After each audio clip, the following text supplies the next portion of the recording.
नमस्कार श्रोताओं। आज हम चर्चा करेंगे उत्तर प्रदेश के बेलापुर गांव की उस रहस्यमय घटना पर जिसने पूरे गांव को झकझोर दिया था।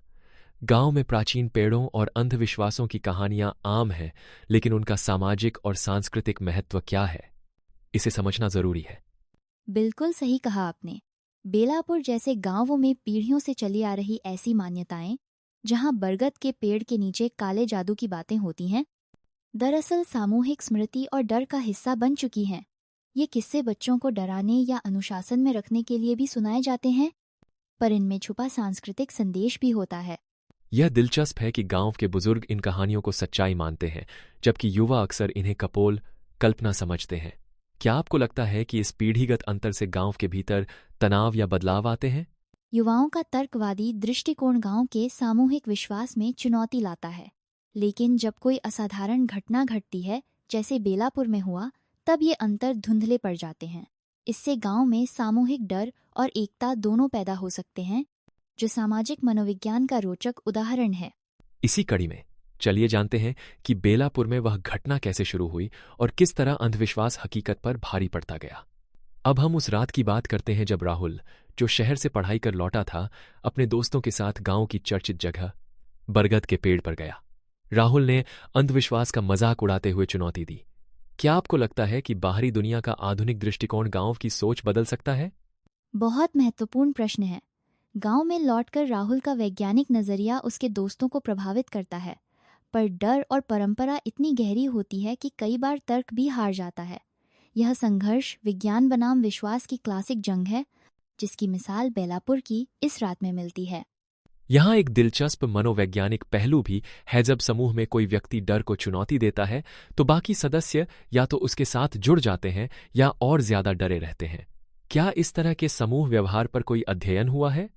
जी हाँ, सोशल साइकोलॉजी में रिस्क शिफ्ट इफेक्ट नामक सिद्धांत है, जिसमें समूह में रहते हुए लोग ज्यादा साहसी या मूर्खतापूर्ण निर्णय ले सकते हैं। राहुल और उसके दोस्तों का बरगद के पास जाना इसका उदाहरण है, जहां तर्क और उत्सुकता ने जोखिम की अनदेखी करवा दी। लेकिन जब रहस्यमय स्त्री की आवाज आई और सब कुछ बदल गया, तो डर ने तर्क को मात दे दी। यही वह मोड़ था जहां गांव का अंधविश्वास फिर से जाग उठा। घटना के बाद राहुल का व्यवहार बदल गया और गांव में अजीब घटनाएं होने लगीं। पैरों के निशान, दूध का खून में बदलना, डरावने सपने। क्या ये घटनाएं मनोवैज्ञानिक प्रभाव भी हो सकती हैं? बिल्कुल, सामूहिक डर मैस हिस्टीरिया का रूप ले सकता है, जहां एक घटना के बाद कई लोग मिलती जुलती अनुभूतियां अनुभव करते हैं। जैसे 1962 में तांगानिका में लाफ्टर एपिडेमिक हुआ था, वैसे ही गांवों में अफवाहें और डर एक दूसरे को बढ़ाते हैं, जिससे लोगों को सच में अजीब चीजें दिखने लगती हैं। लेकिन यहाँ काले जादू और अप्सराओं के श्राप की बातें भी हैं। भारतीय समाज में काला जादू किस तरह से डर और नियंत्रण का माध्यम बना है?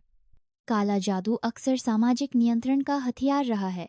अनूठी घटनाओं का कारण समझ न आने पर लोग अलौकिक शक्तियों को जिम्मेदार ठहरा देते हैं। 2011 की नेशनल क्राइम रिकॉर्ड्स ब्यूरो की रिपोर्ट के अनुसार भारत में हर साल करीब 1000 मौतें काले जादू से जुड़ी अफवाहों के कारण होती हैं। ऐसे में तांत्रिक का आना और उसके द्वारा अनुष्ठान करना गांव के लिए सुरक्षा का प्रतीक बन जाता है। चलिए अगले हिस्से में जानते हैं कि तांत्रिक किन विधियों और विश्वासों के आधार पर काम करता है। अमावस्या की रात बाबा रुद्रनाथ ने यज्ञ किया। तांत्रिक अनुष्ठानों में मंत्र, धूप और विशेष विधियों का उपयोग होता है। क्या इनका कोई वैज्ञानिक आधार है या ये केवल सांस्कृतिक विश्वास है? कुछ अनुष्ठानों में जड़ी बूटियों का उपयोग होता है, जिनके सुगंध या रसायन वातावरण को बदल सकते हैं, परंतु अधिकतर क्रियाएं प्रतीकात्मक हैं, जिनका उद्देश्य मन से डर निकालना होता है। यह प्लेसिबो इफेक्ट जैसा है। अगर लोग मान लें कि अनुष्ठान असर करेगा, तो उनका भय कम हो जाता है। इसका अर्थ है कि अनुष्ठान से भले अलौकिक शक्तियां न हटें, लेकिन सामूहिक विश्वास से गांव में मनोवैज्ञानिक राहत जरूर मिलती है। क्या आपने अन्य देशों में भी ऐसे सांस्कृतिक अनुष्ठान देखे हैं? जी, अफ्रीका, लैटिन अमेरिका और पूर्वी यूरोप में भी शमनिज्म, एक्सोरिज्म या स्पिरिट क्लींजिंग जैसे अनुष्ठान आम हैं। वहाँ भी डर, रोग या दुर्भाग्य दूर करने के लिए सामूहिक अनुष्ठान किए जाते हैं। इससे समुदाय को एकजुटता और सुरक्षा की अनुभूति होती है। अंततः राहुल का सामान्य होना और गांव में शांति लौटना बताता है कि विश्वास और मनोविज्ञान दोनों का गांव के जीवन पर गहरा प्रभाव है।